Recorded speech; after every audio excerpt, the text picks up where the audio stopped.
Cross voting का डर, PM Narendra Modi और गृह मंत्री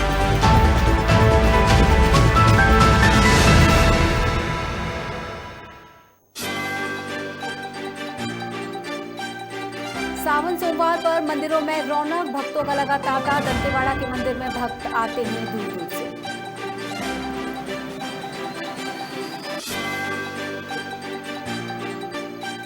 प्रतापपुर स्थित शिवपुर बाबा जलेश्वर नाथ मंदिर में सावन के पहले सोमवार को श्रद्धालुओं की भीड़, दूर दूर से आते हैं भक्त।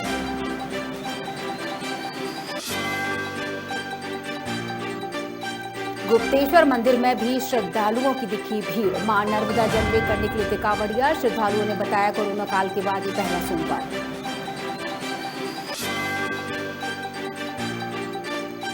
देपालपुर के प्राचीन कुंडेश्वर महादेव मंदिर पर जलाभिषेक, महिलाओं ने निकाली कांवड़ यात्रा।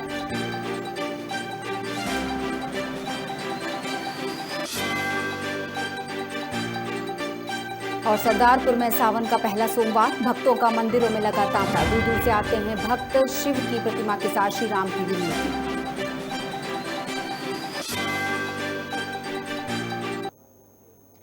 खबर भारत की इस विशेष प्रस्तुति हर हर महादेव में आप सभी का स्वागत है। सावन का महीना चल रहा है और आज है सावन का पहला सोमवार। जहां एक तरफ सुबह से मंदिरों में तांता लग जाता है भक्तों का, तो वहीं शाम को भी मंदिरों में भीड़ देखने को मिलती है। सबसे पहले बात करेंगे हम दंतेवाड़ा की, जहां पर सावन का महीना शुरू होते साथ ही मंदिरों में भीड़ नजर आने लग गई है। और आपको बता दें कि ऐसे में मंदिरों में शिव भक्तों का अपार समूह जो सुबह की आरती में और शाम की आरती में उमड़ पड़ता है। छत्तीसगढ़ के दंतेवाड़ा में 13वीं सदी का एक प्राचीन मंदिर है, जहां पर वैसे तो साल भर भक्त आते रहते हैं, मगर सावन सोमवार की अगर बात की जाए तो यहाँ रौनक और भी बढ़ जाती है। यह मंदिर बस्तर के प्रथम शासक अन्नम देव के द्वारा स्थापित किया गया था। यहाँ के दंतेश्वरी मंदिर प्रांगण में बाबा भैरवनाथ का मंदिर है, जहाँ भक्त दूर दूर से अपनी मनोकामनाएं लेकर आते हैं। यहाँ पर बाबा भैरवनाथ शिव के 5वें अवतार माने जाते हैं, इसलिए लोगों की बेहद आस्था है। यहाँ पर आज सावन का जो है पहला सोमवार है और हम जो है बाबा भैरवनाथ के जो प्रसिद्ध मंदिर है माई दंतेश्वरी के प्रांगण के पीछे, उस मंदिर में आए हुए हैं। यहाँ पर जो है भक्तों, जो दूर दूर से जो भक्तगण आते हैं माई दंतेश्वरी के दर्शन करते हैं, वो यहाँ पर आकर माथा टेकते हैं, तभी जो है उनकी जो है जो भक्ति जो दर्शन है वो उनका पूरा होता है और उनकी जो है मनोकामना पूर्ण होती है। और मैं आपको बता दूँ, ये जो भैरव बाबा का मंदिर है ये भोलेनाथ के जो है 5वें अवतार हैं।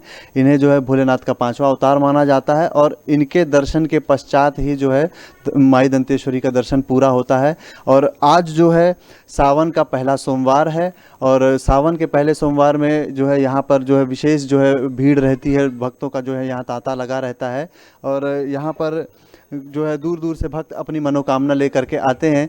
मैं आपको बता दूं, ये जो मंदिर है ये 13वीं सदी में जो है बना था। ये मंदिर, ये अन्नम देव के द्वारा जो है इस मंदिर की स्थापना की गई थी।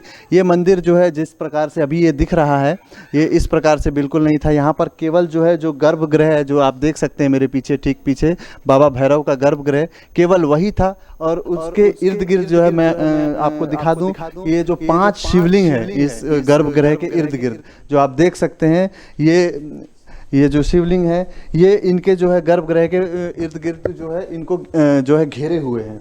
और यहाँ पर मैं आपको दिखा दूं, जो आज सोमवार को आज जो सावन सोमवार का पहला दिन है, यहाँ पर विशेष पूजा अर्चना होती है और दूर दूर से भक्त जो है यहाँ पर अपनी मनोकामनाएं लेकर के आते हैं। और यहाँ पर जो दर्शन करने के बाद, इन शिवलिंगों के दर्शन करने के पश्चात जो है बाहर एक छोटी शिवलिंग भी है, जिसकी ये मान्यता है कि उसे अपनी 3 उंगलियों से उठाने पर जो है आपकी मनोकामना पूरी होती है। ऐसी ये पौराणिक जो है बहुत ही पुरानी मान्यता है। तो भक्तगण यहाँ पे दर्शन करने के बाद बाबा भैरव का दर्शन करके इन शिवलिंगों पर माथा टेक करके उसके बाद जो है वहाँ पर जाकर अपनी जो है मनोकामनाएं जो मांगते हैं और उसके बाद अपनी 3 उंगलियों से उस छोटे से शिवलिंग को उठाते हैं। और ऐसा कहा जाता है कि यदि वो उस शिवलिंग को उठा लेते हैं तो उनकी जो है मनोकामना पूरी होती है। और जिस तरह से हमें हमारे संवाददाता ने पूरी जानकारी दी कि क्यों प्रसिद्धि प्राप्त है दंतेवाड़ा का ये मंदिर, सावन सोमवार को मंदिरों में रौनक नजर आने वाली है, जिसकी शुरुआत आज से हो चुकी है। सावन का महीना लग चुका है और हर सोमवार को अब शिव भक्तों की जो भीड़ उमड़ेगी मंदिरों में, सुबह और शाम संध्या आरती का भी बड़ा महत्व है। तो कुछ लोग जिन्होंने सुबह दर्शन नहीं किए, क्योंकि खासतौर से अगर वर्किंग लोगों की बात की जाए तो कामकाजी वे एक जो वर्ग है, कामकाजी वर्ग, वो संध्या की आरती में शामिल होने निकल पड़ता है।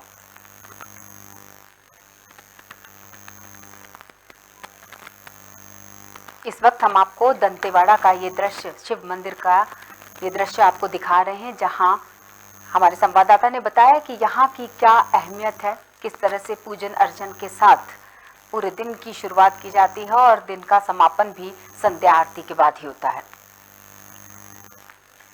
और हमारे साथ दंतेवाड़ा संवाददाता आशु भदौरिया जुड़ चुके हैं।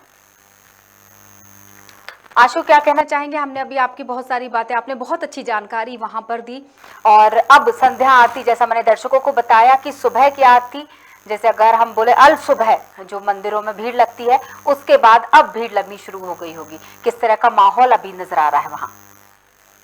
जी जी बिल्कुल, मैं आपको बता दूं जी, जैसा कि आपने देखा कि यहाँ जो है मंदिर, ये बहुत ही जो प्रसिद्ध मंदिर है, 13वीं सदी का जो ये मंदिर है जो स्थापित हुआ था। और इसकी एक विशेष बात जो आपने देखी होगी कि भैरव बाबा का जो मंदिर है, जो माई दंतेश्वरी जो बस्तर की देवी हैं, उनके प्रांगण के ठीक पीछे जो ये मंदिर है, जिसको 5 शिवलिंगों ने जो घेर रखा है इसके गर्भगृह को, ये बहुत ही जो है विख्यात मंदिर है। यहाँ पर लोग जो है काफी अपनी मनोकामनाओं को पूरे करने के लिए आते हैं।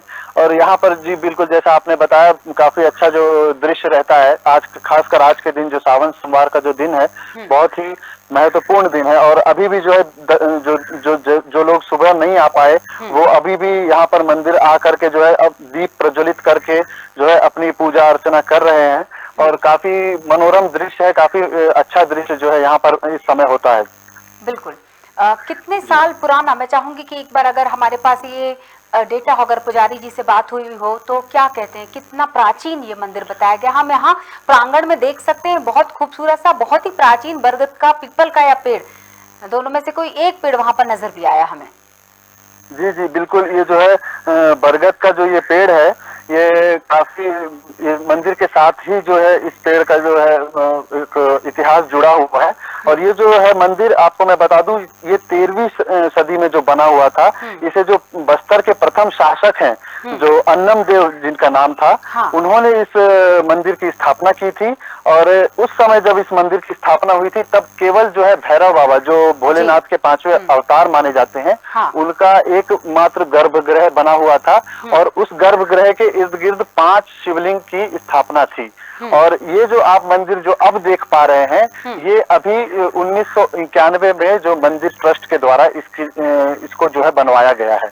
और ये जो बरगद पेड़ है, यहाँ पर जो है दर्शक जो दूर दूर से जो दर्शन करने आते हैं, वो यहाँ इस पेड़ की छांव में बैठते हैं और इस पेड़ पे अपने जो है मन्नत का धागा बांध करके जो है अपनी मनोकामनाओं को मांगते हैं जी। और साथ ही जो एक इस मंदिर की दाहिनी ओर जो है एक छोटे से शिवलिंग की स्थापना भी है, जो छोटे से एक लिंग के आकार का शिवलिंग है, जिसकी मान्यता है कि यदि आप अपनी हाथ की 3 उंगलियों के साथ उन्हें अगर उठा लेते हैं तो आपकी जो है सभी मनोकामना पूरी होती। ऐसा यहाँ पे सभी दर्शकों का जो है विश्वास है।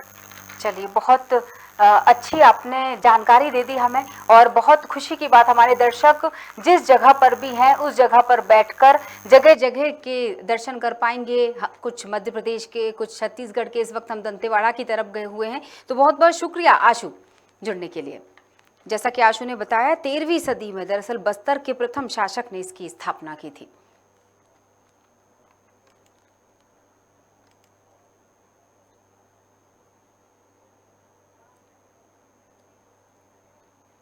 अब चलते हैं जिला गरियाबंद के फिंगेश्वर ब्लॉक के सबसे बड़े ग्राम कोपरा में विराजमान है कोपेश्वर महादेव, बहुत प्राचीन स्वयंभू शिवलिंग, जिनको लोग कोपेश्वर महादेव के नाम से जानते हैं।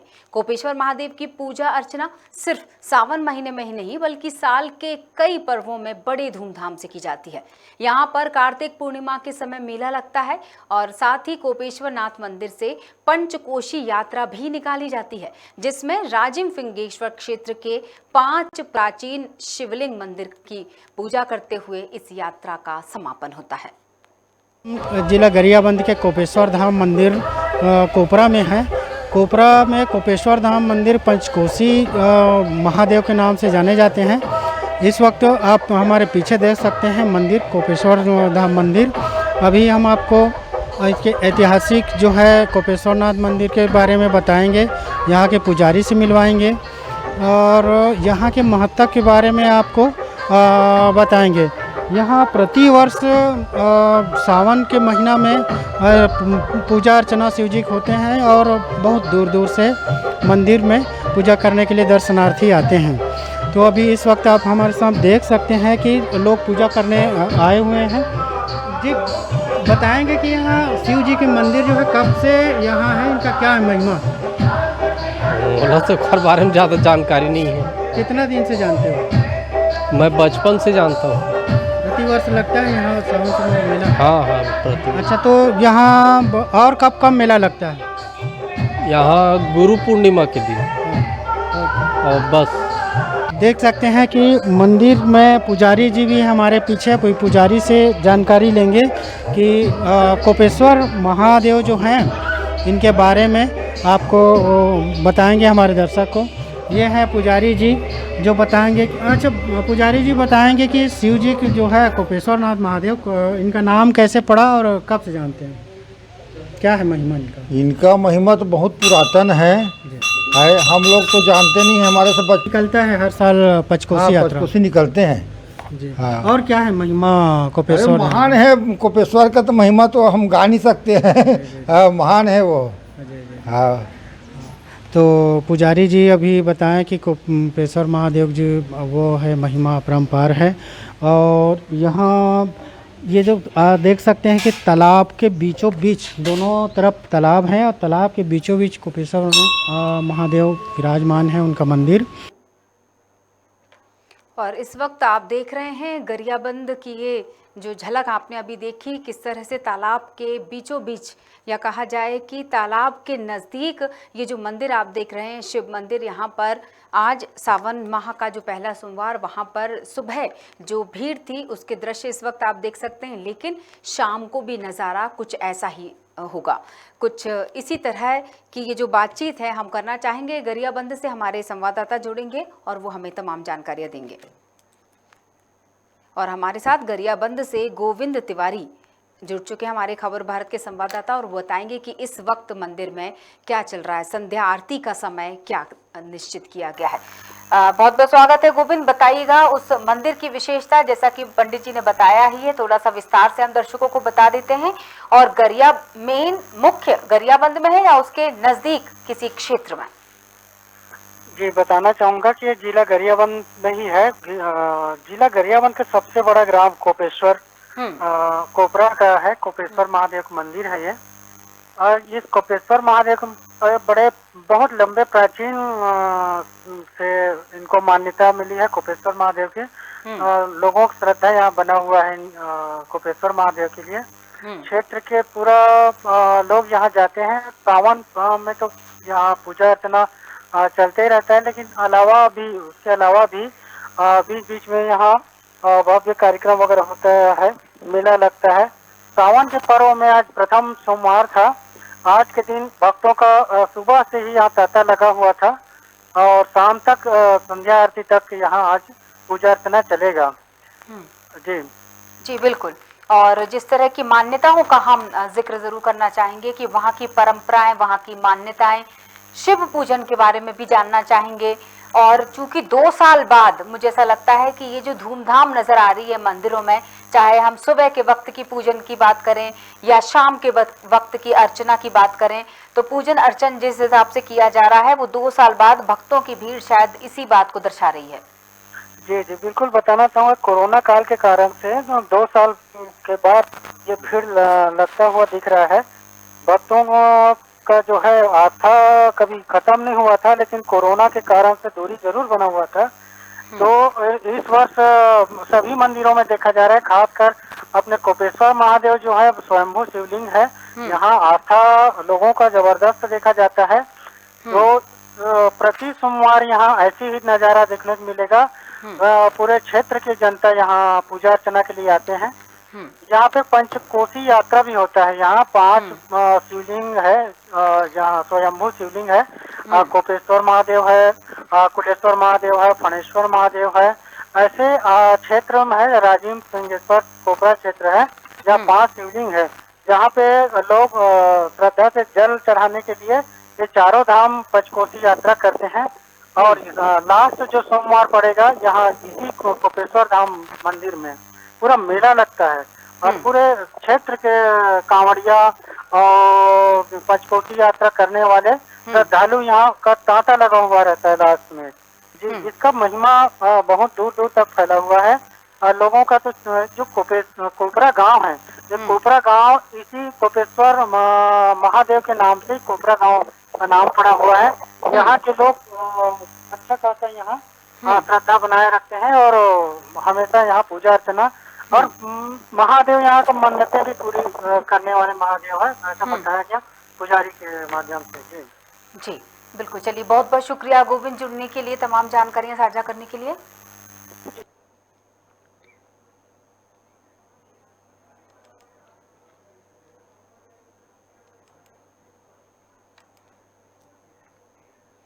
अब चलते हैं मध्य प्रदेश, और मध्य प्रदेश की जो संस्कार धानी जिसे कहा जाता है जबलपुर शहर, जहां सावन माह के पहले सोमवार में शिव मंदिरों में श्रद्धालुओं की भारी भीड़ देखने को मिली। मां नर्मदा जल लेकर कांवड़िया शिव मंदिरों के लिए निकलते नजर आए थे। वहीं जबलपुर के गुप्तेश्वर मंदिर में भी श्रद्धालुओं का तांता नजर आया। बड़ी संख्या में नर्मदा जल लेकर पहुंचे थे भक्त और श्रद्धालुओं ने ये बताया, अपनी भावनाएं व्यक्त करते हुए उन्होंने बात कही कि कोरोना काल के बाद ये पहला सावन और पहले सावन का ऐसा सोमवार जब किसी प्रकार की कोई पाबंदी नहीं है, जिससे भगवान और भक्त के बीच किसी तरह की का कोई भी प्रतिबंध नहीं। गुप्तेश्वर भगवान भोलेनाथ का गुप्तलिंग, जिसे हम रामेश्वरम जी गुप्तलिंग के नाम से भी जानते हैं, जैसा कि महाराज जी ने बताया था, और ये प्रमाणित भी है, प्रमाणिकता भी है। और गुप्तेश्वर महादेव का मंदिर जो है अत्यंत प्राचीन है, उसमें यह तक कहा गया है भगवान श्री राम ने पूजन अर्चना की थी, उसी के परिणाम स्वरूप यहाँ पर लगातार भक्तों की भीड़ बढ़ती जा रही है। और कोरोना काल के पश्चात ये पहला सोमवार ऐसा हुआ है 2 साल के बाद, जिसमें भक्त बड़े खुशी खुशी अपने भगवान भोलेनाथ से मिल रहे हैं, उनसे मिलकर अपने जीवन का ताज कर रहे हैं। रामेश्वरम के ज्योतिर्लिंग के रूप में प्रसिद्ध है। आज श्रावण मास का पहला सोमवार है।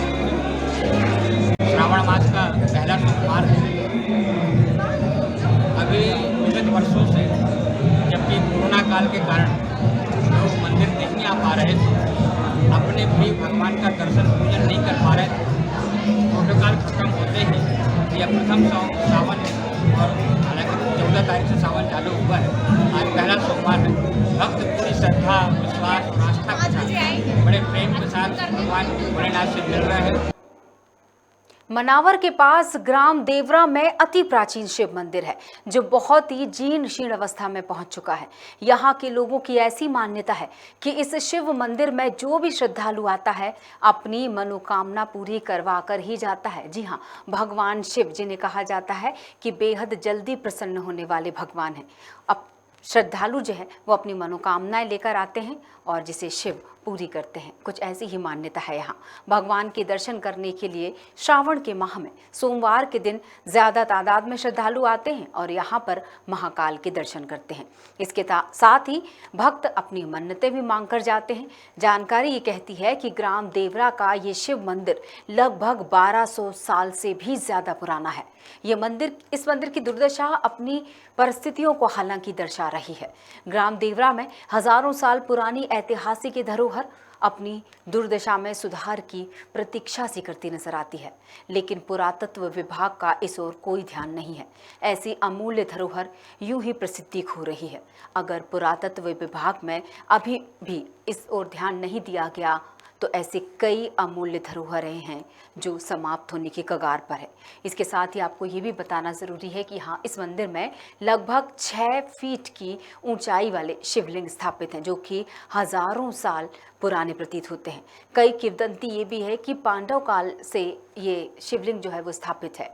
ये मंदिर जीर्ण और क्षीण हालत में पहुँच चुके हैं, जहाँ खंडित हुई कई प्रतिमाएँ इसका सबूत देती हैं। मंदिर की मान्यता प्राचीन काल से है, जैसे कि कहा गया है कि मुगलों के समय से है और अति प्राचीन मंदिर है। और यहाँ पर ये मंदिर लोगों की ये धारणा है कि ये किसी ने देखा नहीं कि किसी ने बनाया है।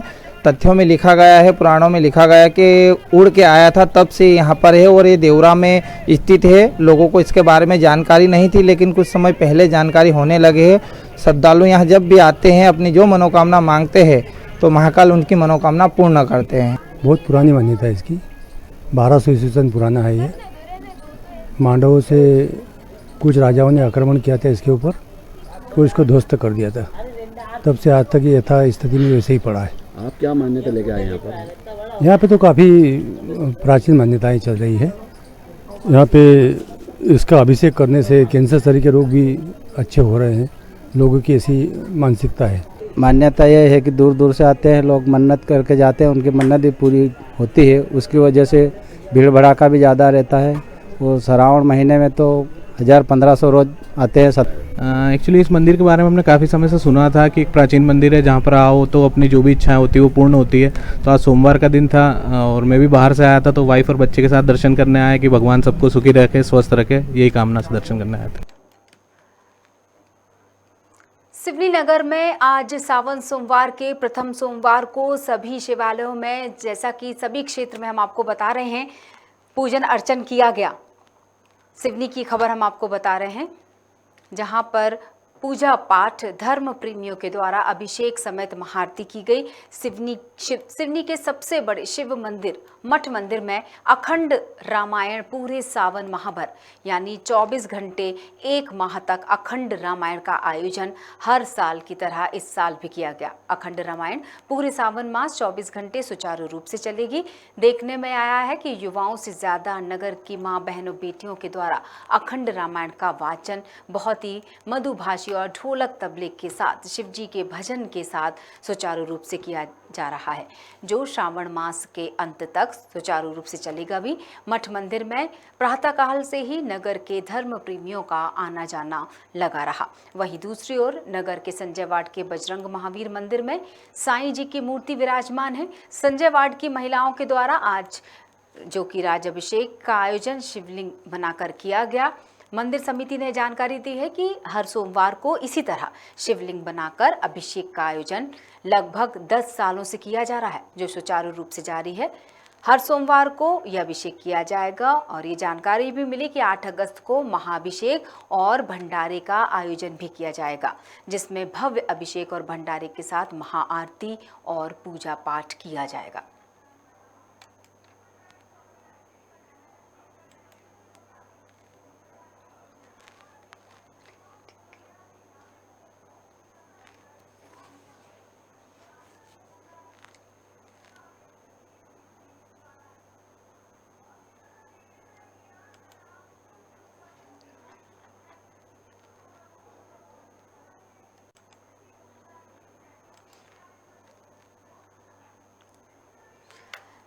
सावन के पहले सोमवार को शिवपुर में श्रद्धालुओं का हुजूम उमड़ पड़ा। शिवपुर के जलेश्वर नाथ मंदिर में भक्तों की भारी भीड़ देखी गई।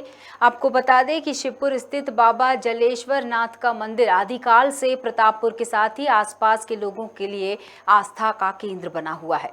वहीं शिवरात्रि के साथ सावन माह के प्रत्येक सोमवार को विशाल मेले का आयोजन किया जाता है, जिसमें दूर दूर से शिव भक्त पूजा अर्चना के लिए आते हैं।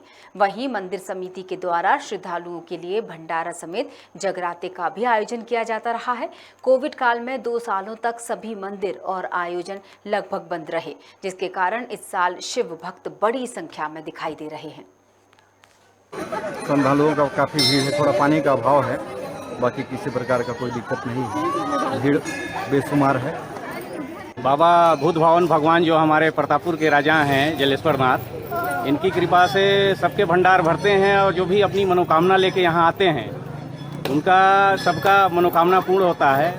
और व्यवस्था भी चाक चौबंद है, पुलिस वाले भी अपना ड्यूटी तत्परता से निभा रहे हैं और मंदिर समिति भी 1-2 कार्यकर्ता दिख रहे हैं यहाँ। बाकी यहाँ व्यवस्था में कोई कमी नहीं है। सूरजपुर की खबर हम आपको बता रहे हैं, जहां जलेश्वर नाथ मंदिर आस्था का केंद्र बना हुआ है।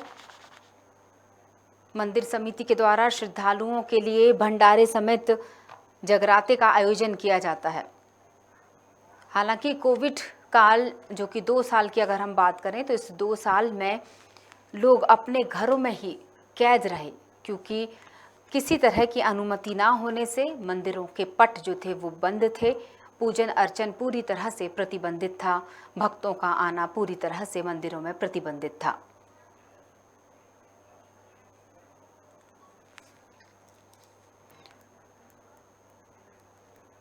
सूरजपुर से हम चर्चा करते हैं अजय चक्रधारी, हमारे खबर भारत के संवाददाता, उनसे अधिक जानकारी लेंगे। जी अजय, जलेश्वर नाथ मंदिर क्या अभी वर्तमान में क्या चल रहा है? संध्या की जो आरती है, शिव आरती, उसमें कितना समय है, उसका समय क्या निश्चित किया गया है? जी मैं बता दूं कि ये सूरजपुर जिला प्रतापपुर स्थित शिवपुर बाबा जलेश्वर नाथ मंदिर में आज सावन के पहले सोमवार में काफी संख्या में श्रद्धालु पहुंचे और अभी संध्या आरती की तैयारी चल रही है। मैं बता दूं कि कोविड काल के कारण, 2 साल कोविड काल के कारण यहाँ जो है तो विगत 2 वर्षों से श्रद्धालु मंदिर तक नहीं जा पा रहे थे, पर अभी इस बार जो है तो श्रद्धालुओं में खासा उत्साह देखने को मिल रहा है। वहीं मंदिर समिति के द्वारा श्रद्धालुओं के लिए भंडारा सहित जगराता और अन्य सुविधाएं दी गई है। जी बिल्कुल, क्या कहना है श्रद्धालुओं से? आपने चर्चा की होगी, पुजारियों से आपने चर्चा की होगी, किस तरह से अपने मनोकामनाएं लेके लोग पहुंच रहे हैं उन्हें, लेकिन सुरक्षा का भी ध्यान रखना है। जी यहाँ बता दूं कि पुलिस प्रशासन का सुरक्षा जो है तो चुस्त दुरुस्त है। श्रद्धालुओं का कहना है कि अभी 2 साल तक जो है तो हमने भक्ति से दूर रहा और अभी जो है तो सारे मंदिर, सारे देव स्थल जो है तो खुल गए हैं। इससे उनको यहाँ आकर के बहुत ही अच्छा लग रहा है। और यहाँ की मान्यता है बाबा जलेश्वर नाथ मंदिर की, यहाँ जो भी सच्चे मन से जो भी यहाँ मन्नत मांगते हैं वह अवश्य ही पूरी होता है। और यहाँ दूर दूर से श्रद्धालु आते हैं। छत्तीसगढ़ राज्य के अलावा अन्य जगहों से भी यहाँ लोग पहुँचते हैं और अपनी मन्नतें पूरी करते हैं। जी बिल्कुल, जलेश्वर मंदिर है ये, जलेश्वर नाथ उनको बोला गया है।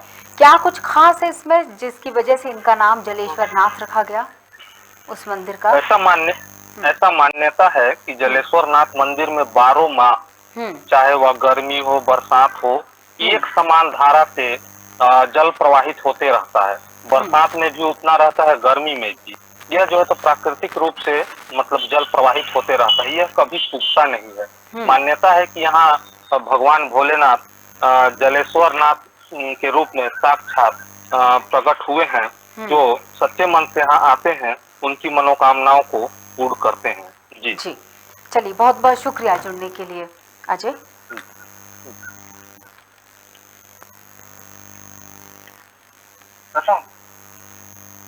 और अब चलते हैं नरसिंहपुर जिले की तरफ, जहां आती है तहसील गाढ़ावारा और वहां स्थित है डमरू घाटी, जिसका इतिहास बड़ा ही रोचक है। बता दें, डमरू घाटी में 51 फीट के शिवलिंग के अंदर भगवान शिव शंकर की चमत्कारी ज्योतिर्लिंग है, जहां पर भक्तों की मनोकामनाएं पूर्ण होती हैं। सावन के पहले सोमवार के मौके पर खबर भारत की टीम डमरू घाटी पहुंची। बड़ी संख्या में भक्तों द्वारा पूजा पाठ किया गया, ये दृश्य नजर आए और अब संध्या आरती की भी तैयारी शुरू हो गई। आज हम नरसिंहपुर जिला गाढ़ावारा नगर में एक बहुत बड़ी जगह है डमरू घाटी, सिद्धधाम डमरू घाटी। डमरू घाटी में हम सीधे आए हुए हैं। हम आपको बता दें, आज सावन सोमवार का पहला सोमवार का दिन पड़ रहा है और भक्तों की यहाँ पर बहुत बड़ी भीड़ यहाँ पर आ रही है। आप देख सकते हैं, ये सिद्धधाम डमरू घाटी है जहाँ पर हम आए हुए हैं। बड़ी संख्या में यहाँ पर अभिषेक होते हैं, भक्त आते हैं। हमारे बीच में कुछ भक्त यहाँ पर आए हुए हैं। जी आप कहाँ से आई हैं? तो आज सावन सोमवार का पहला दिन है, किस तरह से पूजा पाठ की जा रही है? बहुत अच्छा लग रहा है, बहुत अच्छे से पूजा पाठ की जा रही है। तो क्या संदेश देना चाह रही महिलाओं को जो अच्छे से पूजा पाठ करें? मैं महिलाओं से यही बोलना चाहती हूँ कि आप लोग भोले बाबा की पूजा अच्छे से करें और सोमवार को आएँ। तो भगवान की से पूजा करने से फल मिलता है? क्यों नहीं मिलता, बहुत कुछ मिलता है। क्या फल मिलता है? पशुपतिनाथ की जो मैंने आज तक पूजा करी, मिश्रा जी बता रहे हैं, उससे मुझे बहुत कुछ मिल रहा है। आप देख सकते हैं प्रदीप मिश्रा जी की ये हमेशा चैनल पर उनके प्रोग्राम देखते हैं और इनका मानना है कि भगवान पशुपतिनाथ का दर्शन करने से लाभ होता है। और क्या नाम है आपका? जोर से बोले। भगवान के दर्शन आई है डमरू घाटी? कहाँ से आई है? कितने किलोमीटर पे पड़ी है? 50-60 किलोमीटर है। तो क्या मानती हैं भगवान के दर्शन करने से लाभ होता है? हाँ, होता है। पहला सावन सोमवार है। हाँ, पहला सावन सोमवार है। लाभ होता है। हाँ, लाभ होता है। हमारे सामने एक और क्या नाम है आपका? आवाज ही बताए क्या दर्शन करने आई है? कैसा लगता है? अच्छा लगता है। यहीं अक्सर आती हैं? कहाँ रहती है? सभी व्यापारी आप देख सकते हैं। सभी इनका मानना है कि भगवान शंकर के दर्शन करने से लाभ होता है। सभी सावन सोमवार का पहला सोमवार है आज। बड़ी संख्या में यहाँ पर भक्तों का आना हो रहा है। हजारों की संख्या में आज भक्त यहाँ पर आएंगे। निश्चित ही भगवान शंकर की सेवा भाव करने से, भक्ति भाव से पूजा पाठ करने से मनमांचित फल मिलता है। मैं सीधा नरसिंहपुर जिला गाड़ावाला डमरू घाटी से रिपोर्टर विनोद चौक से। हमारे साथ जुड़ चुके हैं गाड़ावाला संवाददाता विनोद चौक से। और विनोद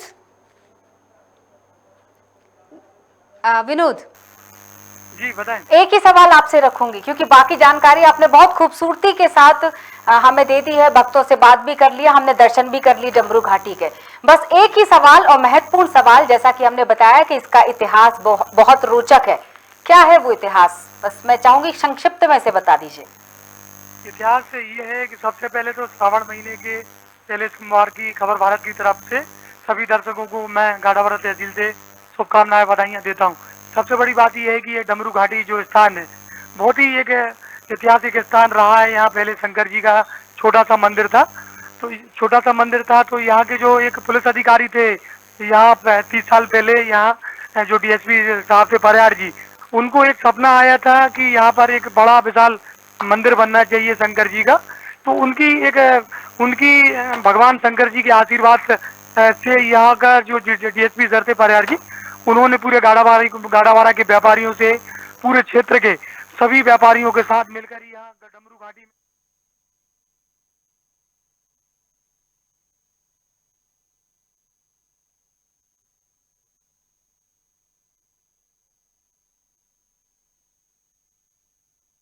आवाज पहुंच रही है।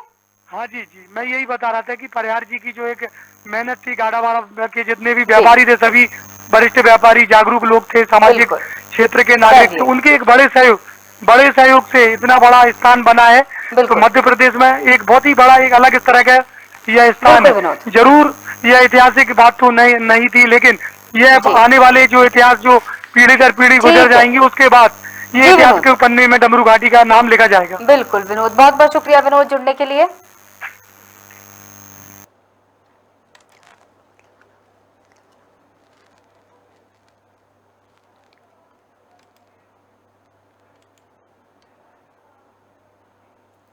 चलिए अब देपालपुर की तरफ चलते हैं। सावन माह शुरू होते ही बेटमा नगर के मंदिरों और शिवालयों में शिव भक्तों की भीड़ देखने को मिल रही है और इस अवसर पर महिलाओं ने कांवड़ यात्रा भी निकाली। मान्यता है कि श्रावण माह में आने वाले सोमवार के दिन भगवान शिव की आराधना व्रत करने से साधक की सभी मनोकामनाएं पूरी होती हैं।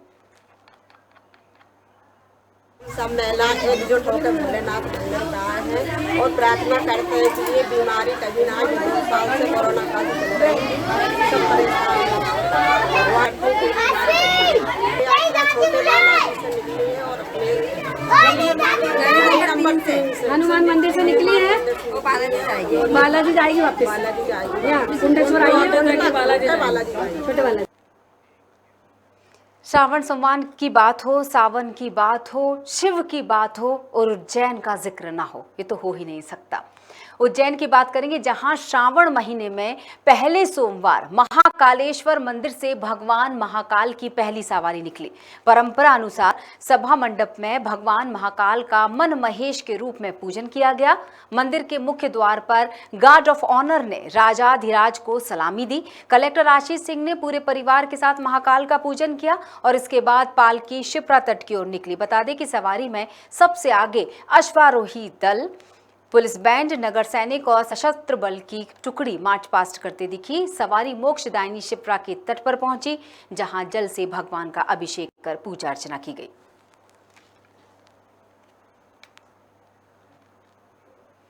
तो इसी के साथ बस खबर भारत टीम यही मुझे लगता है कि प्रार्थना करेगी कि आप सभी की मनोकामनाएं शिव पूरी करे। हर हर महादेव।